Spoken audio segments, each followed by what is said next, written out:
Hello, how gaining weight made me faster. So this is the second part. In part one, I told you about getting down to about 75 kilos. I was light, yes. I was tired. I was pretty much cold all the time. My sessions were falling apart and I was wondering why I wasn't getting faster when the scale I should be. Then I let myself eat and everything changed. So this is the part nobody talks about. What actually happens when you stop restricting food? What actually shows up on the scale when training is going well? And why the weight I gained was the best thing to happen to my cycling. At 84 kilos, I hit every power PB I've ever set. Absolute watts up, watts per kg up, repeatability up. I could race properly again, I could attack, I could respond, I could go deep when it mattered. Heavier, but faster. And honestly, absolutely happy on the bike.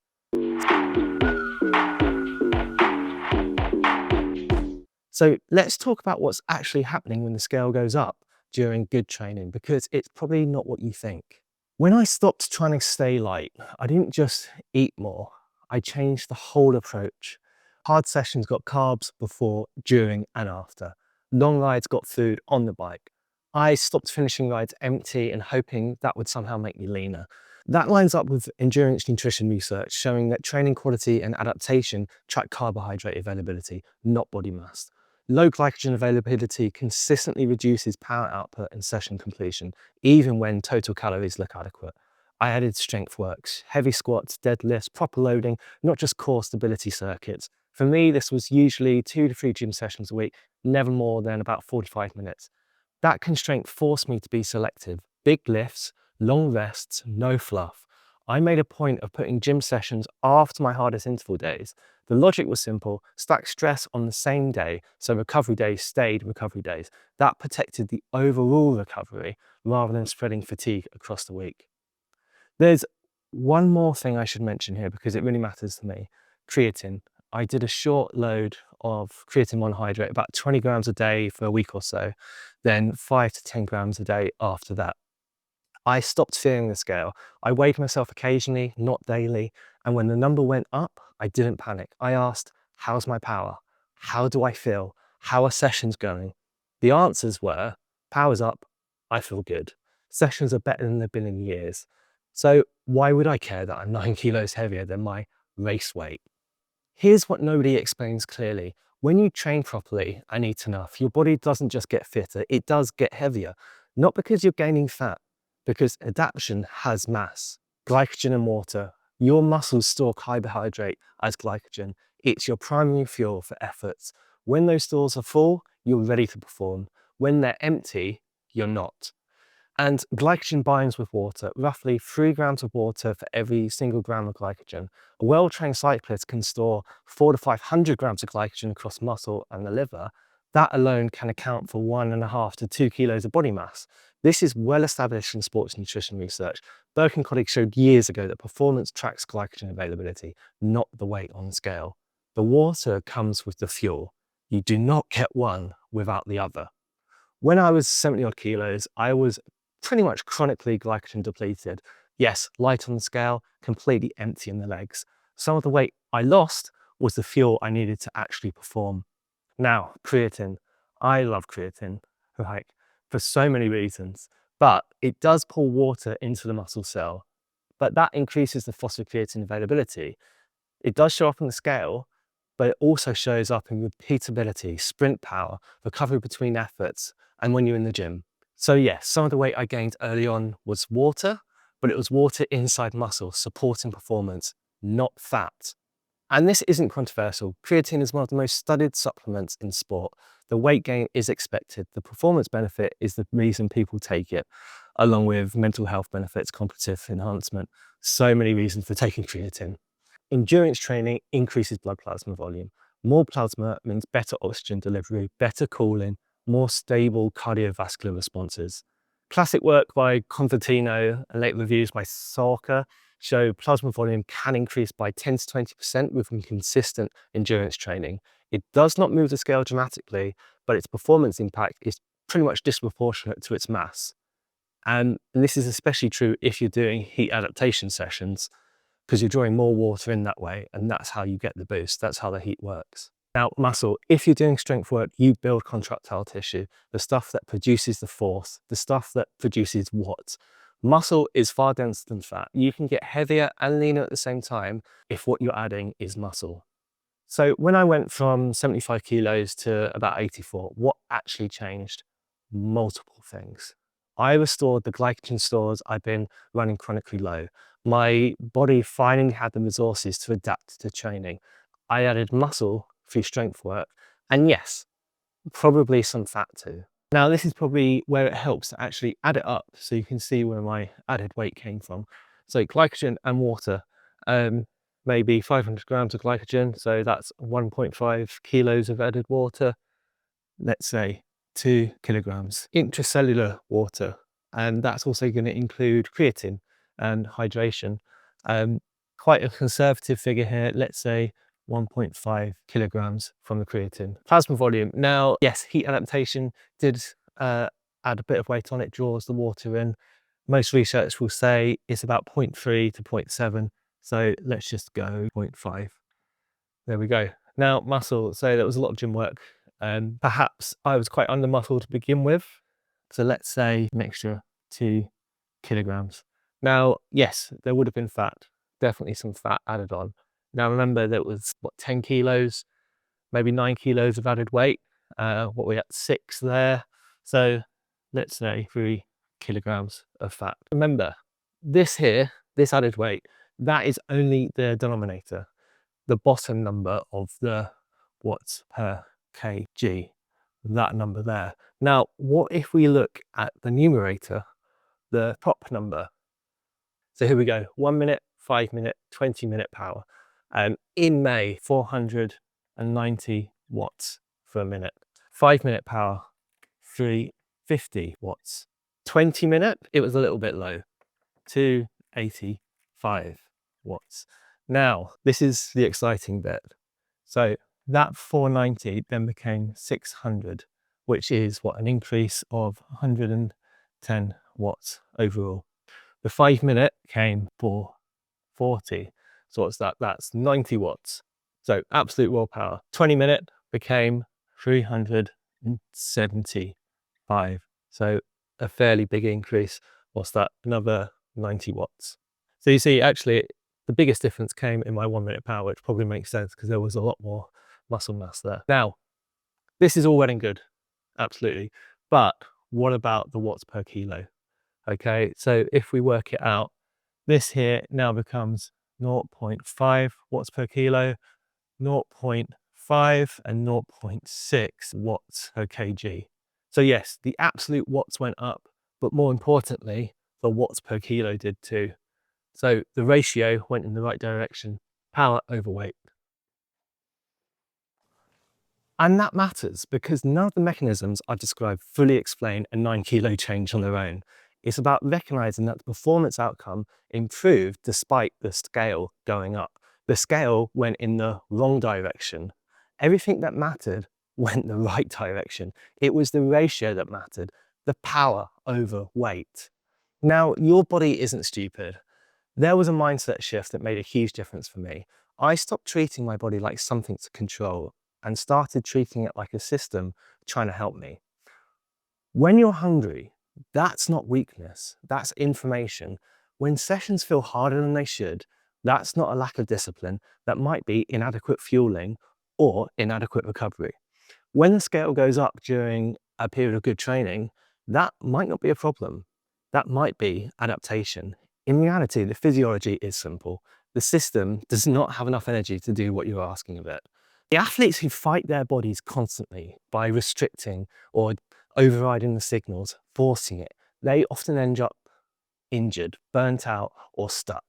Now, the athletes who work with their bodies, fuel the work, recover properly, trust trends instead of daily numbers, and also pay attention to their menstrual cycle, they last longer and they get faster. I spent years in that first group. The shift to the second was the biggest performance change I've ever made. So how do you tell the difference between productive adaptation and just getting fat? The scale can't tell you, so you need other signals. Even body composition tools struggle. DEXA scans, absolute gold standard. They are expensive, but they aren't something you can repeat frequently. And even then, they have error margins depending on hydration status and timing. Bioimpedance scales, cheaper, more accessible, but they are highly sensitive to hydration, glycogen status, and just your recent training. You can look leaner or fatter overnight just by changing carbohydrate intake. So even with tech, you still don't get a clear answer week to week, which means you need other signals. Performance trends over weeks, not single sessions. Trends. Are your power numbers rising? Are you sustaining efforts longer? Can you repeat hard efforts with less decay day after day?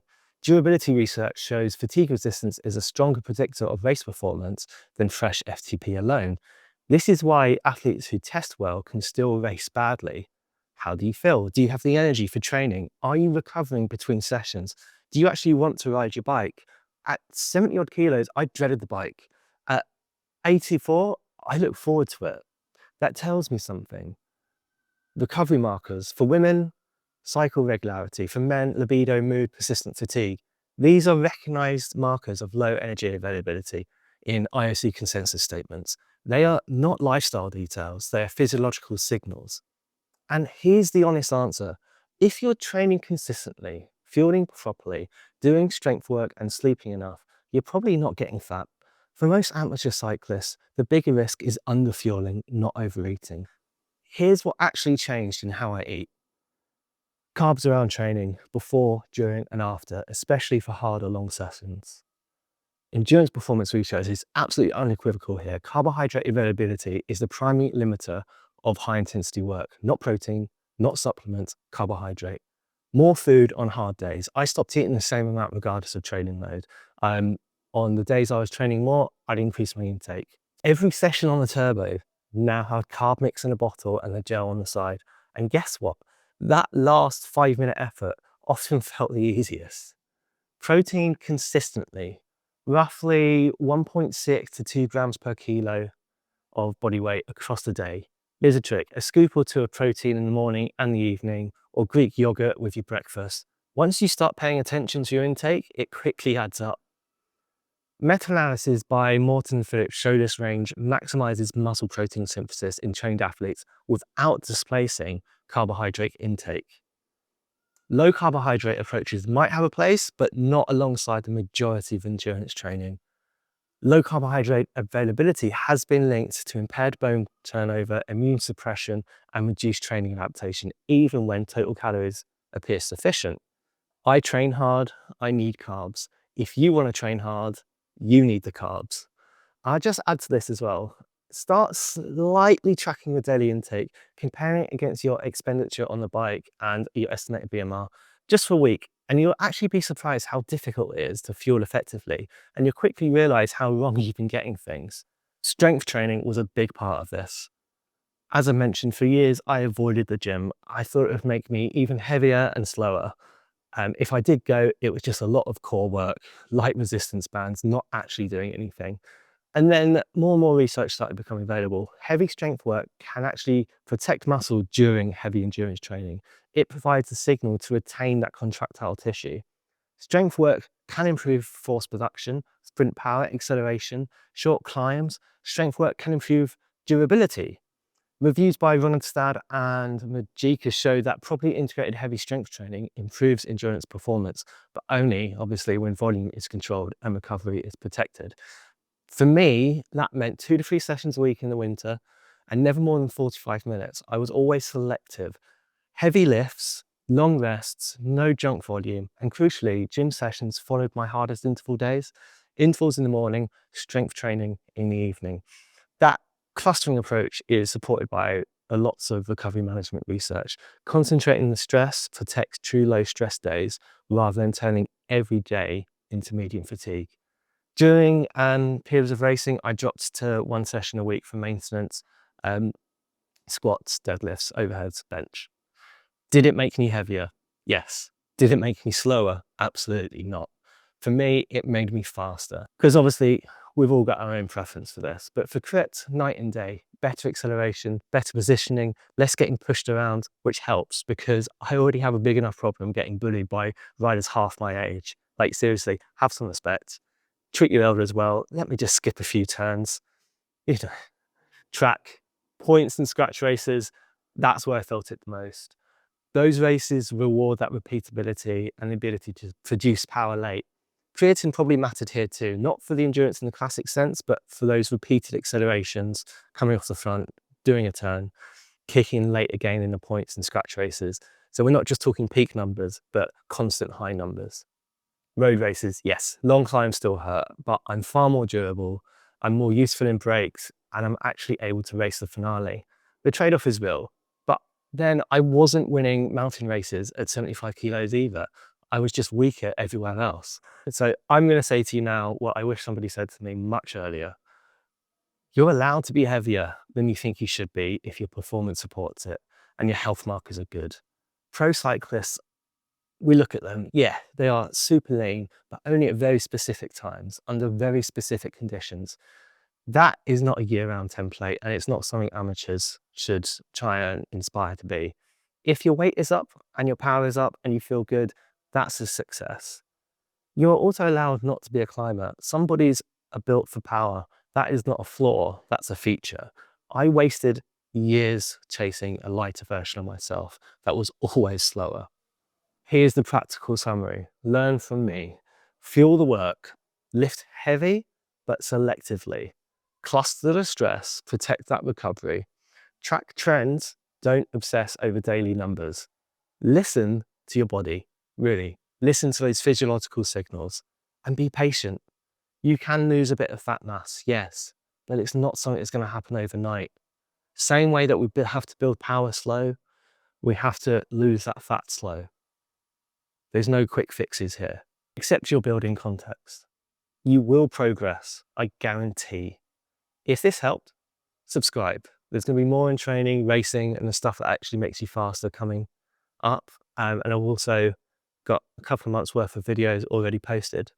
So thank you. Find me on Instagram, send me an email, check out the website, saddle up, and cheers. Bye-bye.